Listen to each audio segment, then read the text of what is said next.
Assalamualaikum warahmatullahi wabarakatuh. Salam rahayu.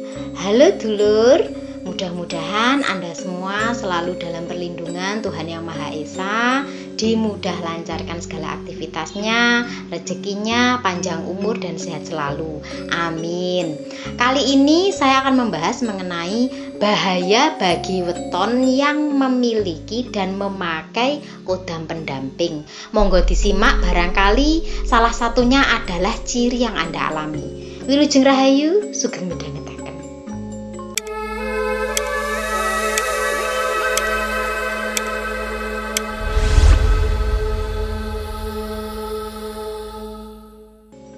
Pentingnya Anda mengetahui bahwa tidak semua kodam itu baik dan bisa dimanfaatkan oleh pemiliknya ya.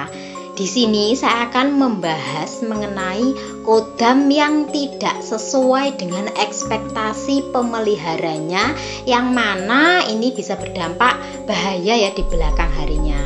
Dan ini terkhusus untuk Anda bagi yang pemula atau yang belum tahu atau yang tidak paham, kemudian tidak kuat wadahnya, juga weton-weton tertentu yang diikuti oleh kodam. Nah, ini banyak sekali yang mengalami dampak-dampak di luar pengetahuannya. Lalu, bahaya apa sajakah yang dialami oleh orang atau weton tertentu ya yang diikuti kodam yang tidak sesuai dengan energi dirinya? Yang pertama, bahayanya adalah ketika dia tidak bisa mengontrol dirinya, tidak bisa mengontrol pikirannya, sehingga perasaannya ini tidak jenak. Karena kodam itu bisa membaca pikiran pemiliknya ya. Ketika yang diikuti itu pikirannya gusar, kemudian dia tidak bisa menguasai dirinya sendiri, maka kodam tersebut yang menguasai pemiliknya. Yang kedua, bahayanya adalah kodam tersebut tidak bergantung pada sikap pemiliknya. Nah, berarti Anda tidak bisa mengendalikan kodam tersebut, sehingga justru Anda yang dikendalikan. Ini bahaya dulur. Karena apa? Tidak semua kodam itu baik. Ya kalau yang baik Anda diarahkan, tapi bagi yang tidak baik Anda malah dijerumuskan. Yang ketiga, ketika kodam tersebut sudah cocok dan sangat suka dengan Anda ya, bahayanya adalah ketika Anda dicintai kodam milik Anda sendiri, maka biasanya ini jodohnya yang sulit. Karena apa? Bisa saja aura Anda yang ditutup, karena kodam juga sama seperti makhluk lainnya memiliki rasa cemburu. Berikutnya yang keempat, ini adalah pola hidupnya tidak stabil. Kenapa? Karena energinya kalah dengan kodamnya. Bisa itu tadi ya, wadahnya ini gak cukup, wadahnya gak kuat, sehingga yang ikut tadi energinya lebih besar, akhirnya menguras inangnya. Ini yang bahaya ya dulur. Pola hidup tidak stabil itu bisa mengenai ekonomi Anda, bisa juga mengenai kesehatan Anda. Artinya kalau mengenai kesehatan berarti mengganggu fisik seseorang tersebut. Tapi kalau ekonomi itu contohnya gini, tiba-tiba kerjaan enak, uang banyak, tapi dalam sekejap juga langsung jatuh.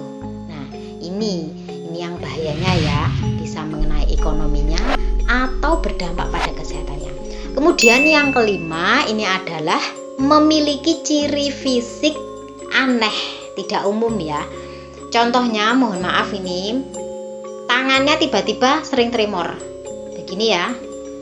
Kemudian ada juga yang jarinya ini lebih dari 10. Ada juga yang punggungnya ini agak membungkuk. Bahayanya seperti itu. Tidak semua yang memiliki kodam seperti itu.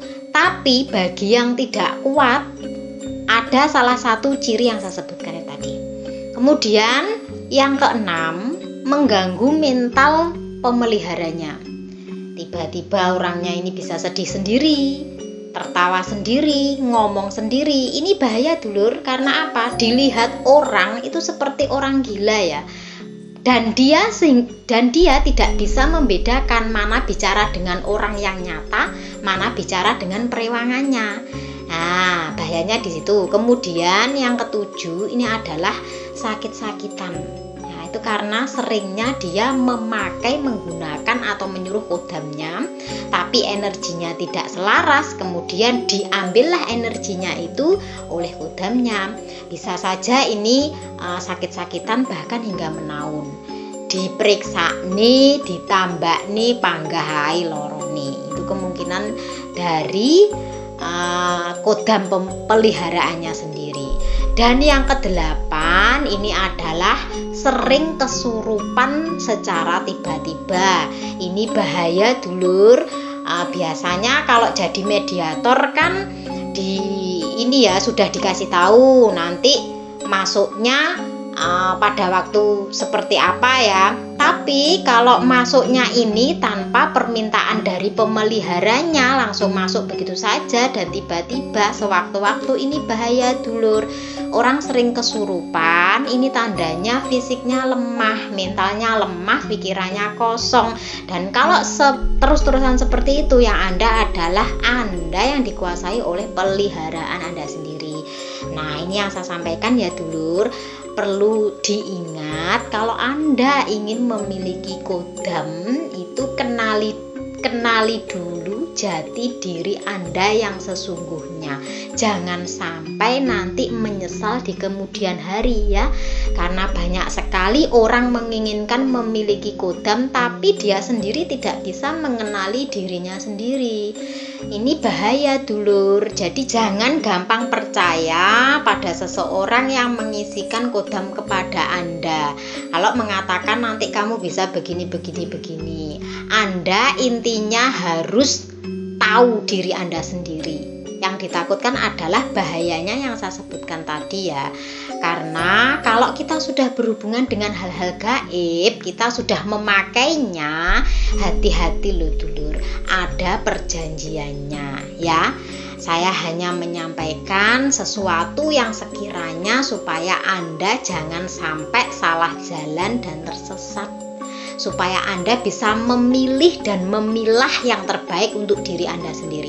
Bagi para suhu dan master yang sudah memiliki banyak kodam dan sudah lulut, mohon maaf, saya hanya memberitahu ya untuk kebaikan bagi pemula yang tidak paham sebelumnya. Mungkin pengalaman kita berbeda, tapi ini saya sampaikan mudah-mudahan bisa bermanfaat dan bisa dijadikan tambah pengetahuan bagi pemirsa Fitka Channel yang belum tahu ya mengenai dunia perkodaman.